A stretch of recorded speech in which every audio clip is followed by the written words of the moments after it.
Isa na namang kwento ang ibabahagi namin sa inyo ngayon na tiyak nakapupulutan nyo ng aral at kukurot sa inyong mga puso. Tunghayan natin ang kwento ng mag-asawang laging nagtatalo sa maliliit na bagay. Ano nga ba ang maiisip nilang paraan upang hindi maghiwalay? Halina't sama-sama nating panoodin.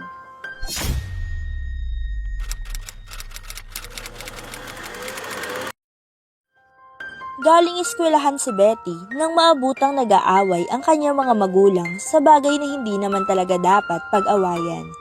Tuloy-tuloy lamang siya naglakad papasok upang magtungo sa kanyang silid nang agad ring matigilan sa nakita. Naroon na rin pala ang kanyang Kuya Hans, Kuya Carl at Ate Jess.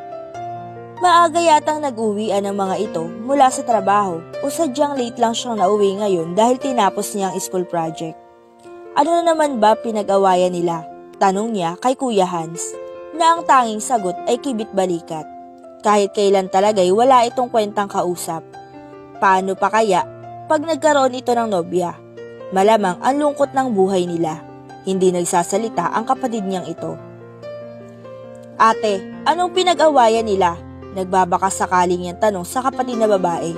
Ngunit gaya ng sagot ni Hans ay wala siyang nakuhang sagot dito. Dahil kararating lang din daw nito. Susuko na sana siya at magpapatuloy na lang sa pagtungo sa silid nang magsalita si Kuya Carl.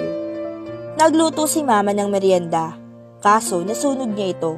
Kaya nagalit si Papa at ayon nahalungkay na ang mga nakaraan nilang away, ani nito.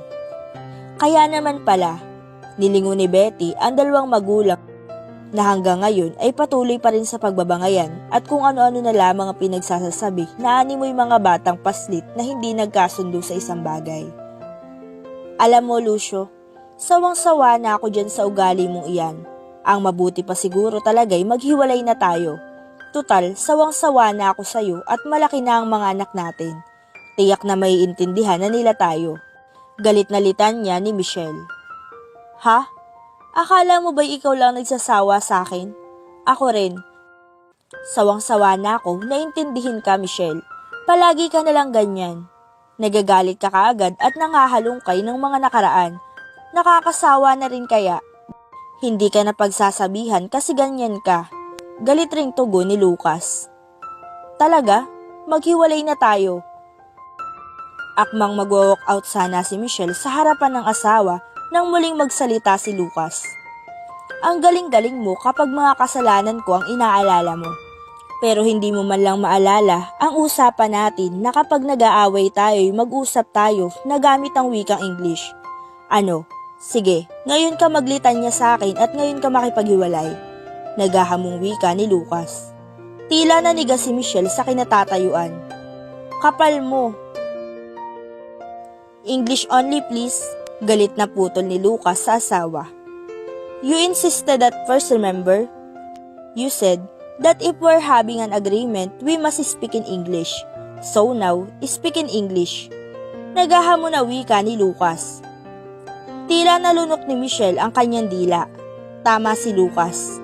Siya ang nagsabi noon na sa tuwing mag-aaway sila'y magbabangayan sila gamit ang English na salita. Pero paano siya mag-i-English kung puros galit ang naiisip niya ngayon?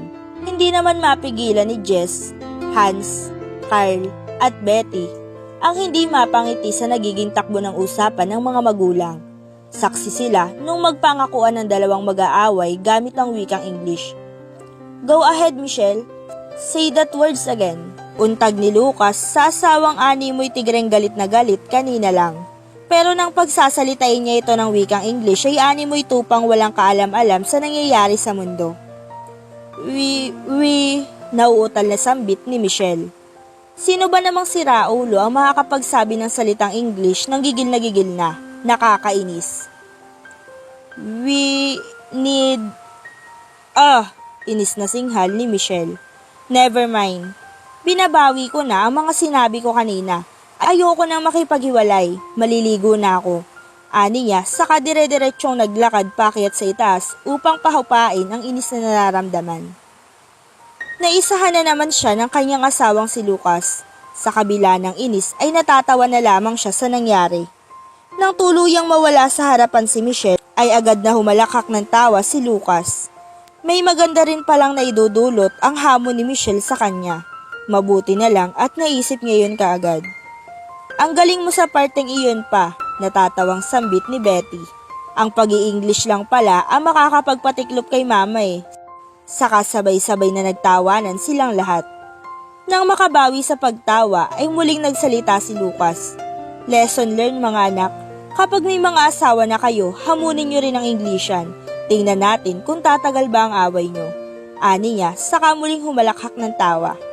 Nakakatawa mang pakinggan na naging away nila Lucas at Michelle. Ang mahalagay, nagawa na nila iyon agad ng paraan upang hindi na lumaki pa ang away sa pagitan nila. At dito nagtatapos ang ating kwento. Sa video na inyong napanood ay may matututunan tayong aral. Normal lang sa mag-asawa ang mag-away dahil sa hindi pagkakaintindihan o dahil sa nag-a-adjust pa sila sa ugali ng isa't isa. Ngunit ang simpleng pagtatalo at hindi pagkakaintindihan ay hindi dapat pinapaabot sa hiwalayan. Sa video, talaga nga namang napakaganda ng naisip nilang kasunduan.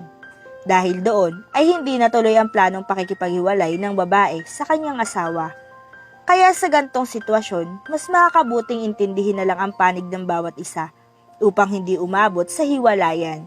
Dahil kung talagang mahal mo ang isang tao, handa kang magbaba ng pride. Huwag lang mawala ang taong mahal mo.